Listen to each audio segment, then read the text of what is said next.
विद्यार्थी मित्रांनो, आपण बघतोय वाक्याचं रूपांतर म्हणजे विधानार्थी दिलं असताना आज्ञार्थी कसं करावं आणि आज्ञार्थी दिलं असताना विधानार्थी कसं करावं. अगदी सोपं आहे, काही कठीण नाही आहे. बघा, एक वाक्य मी इथे लिहितोय की दररोज दररोज व्यायाम दररोज व्यायाम करावा. आता हे वाक्य आहे, दररोज व्यायाम करावा. आता याचं आज्ञार्थी करताना अगदी सोपं आहे, काही कठीण नाही. बघा, दररोज व्यायाम करावा हे एक स्टेटमेंट आहे, साधं वाक्य. याचं आज्ञार्थी करताना असं होतं, बघा सोपं आहे, दररोज व्यायाम करा. बघा, अगदी सोपं आहे. म्हणजे काय झालं, इथं इथं करावा जो हा शब्द आहे, बाकी शब्दरचना तशीच आहे. दररोज व्यायाम, दररोज व्यायाम. करावा आहे तिथं फक्त झालं मित्रांनो करा, बस.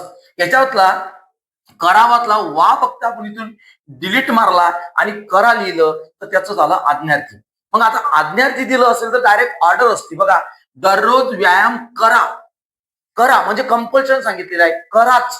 तर याचं आज्ञार्थी विधानार्थी करताना कराच्या ठिकाणी काय होईल, फक्त वा इथं वाढवावा लागेल, दररोज व्यायाम करावा. आता दुसरं एक वाक्य बघूया. बघा, दररोज अभ्यास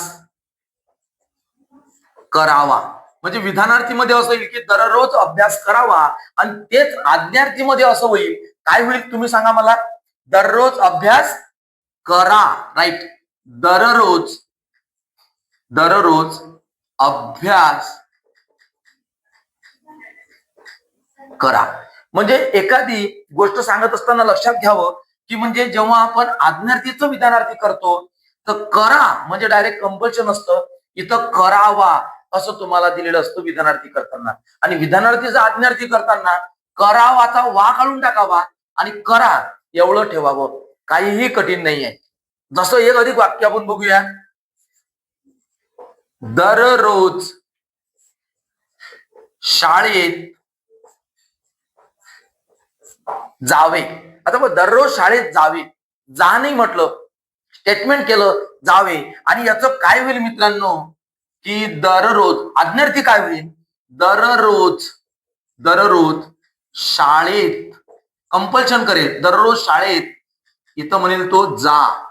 बघा, दररोज शाळेत जा कंपल्शन केलेलं आहे म्हणजे ऑर्डर दिलेली आहे जा. म्हणजे जावेतला फक्त व काढून टाकला, वे काढून टाकला आणि जा ठेवला, दररोज शाळेत जा झाला आज्ञार्थी, काही कठीण नाही. तसंच आज्ञार्थीचं विधानार्थी करताना जा आहे तर जावे एवढं करावं लागेल. लक्षात आलं असेल. अर्थात पुढचं वाक्य रूपांतर बघूया.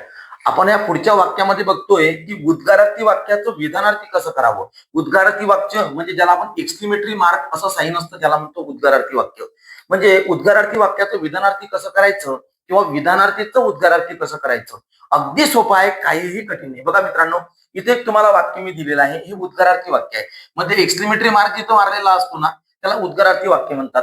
केवढा मोठा आहे तुझा आवाका आणि उद्गारार्थी वाक्य आहे. बघा किती सोपं आहे. उद्गारार्थीचं विधानार्थी करताना काय करायचं माहिती आहे का, तुझा आवाका इथून हे वाक्य सुरू करायचं. बघा, तुझा आवाका, तुझा आवाका, तुझा आवाका.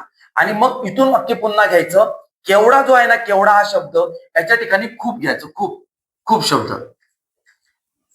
तुझा आवाका खूप, मोठा आहे जसंच्या तसं, मोठा आहे. आणि हे झालं आता विधानार्थी वाक्य. बघा किती सोपं आहे. म्हणजे आपण इथं काय केलं की तुझा आवाका हा शब्द आधी घेतला आणि केवढा हा शब्द काढून तिथं खूप हा शब्द टाकला आणि लिहिलं तुझा आवाका खूप मोठा आहे.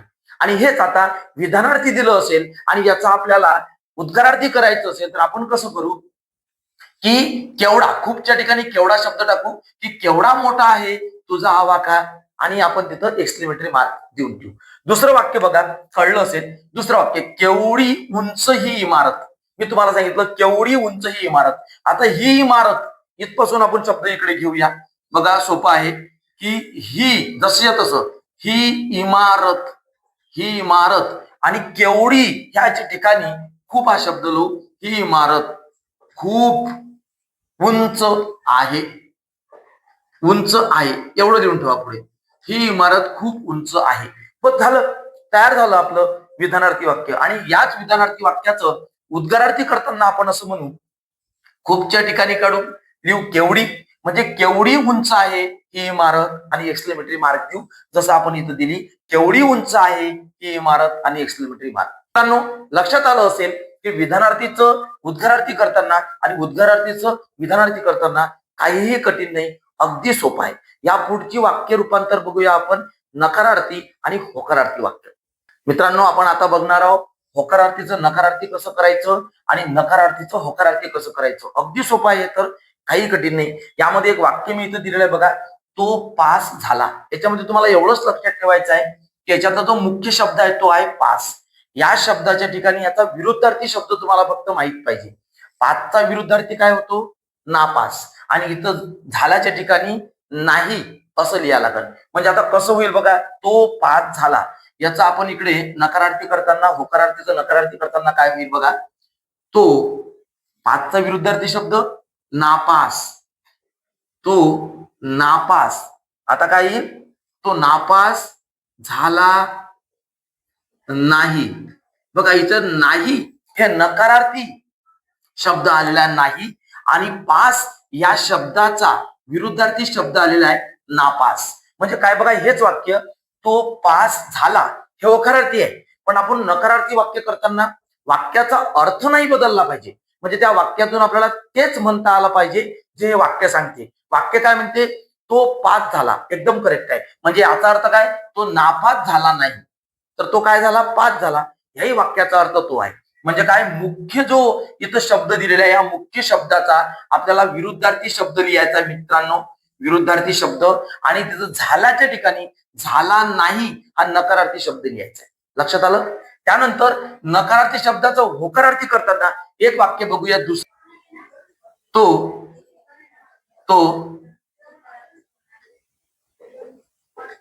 आनंदी नाही. हा एक वाक्य दिलं, तो आनंदी नाही, नकारार्थी वाक्य आहे. तो आनंदी नाही याचा अर्थ काय आहे मित्रांनो? की तो आनंदी नाही म्हणजे तो दुःखी आहे. मग आपण काय लिहितो? तो आनंदीचा विरुद्धार्थी दुःखी, तो दुःखी आहे. आता हे झालं होकारार्थी, तो दुःखी आहे. म्हणजे काय, इथं नाहीच्या ठिकाणी आहे घेतलं आणि आनंदाच्या ठिकाणी दुःख घेतलं, बस झालं. काहीही कठीण नाही, अगदी सोपं आहे. लक्षात घ्या, असे बरेच शब्द, बरेच वाक्य तुम्ही रूपांतर करू शकता.